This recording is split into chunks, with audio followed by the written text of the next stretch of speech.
Сиздер көптөн күткөн Zen Олимпиада 3 старт алды. Олимпиадага Кыргызстандын бардык мектептеринен 1-класстан 11-класска чейинки окуучулар катыша алат.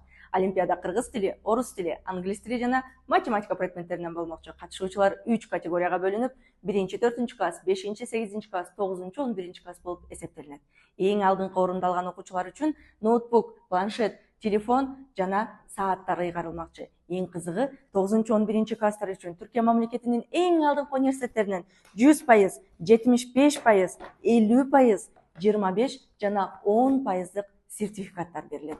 Эң негизгиси 20 окуучуга экзамени жок кабыл алганга сертификаттар ыйгарылат. Жалпы катышуучулардын 5% алтын, 10% күмүш, 15% коло медаль менен сыйланат.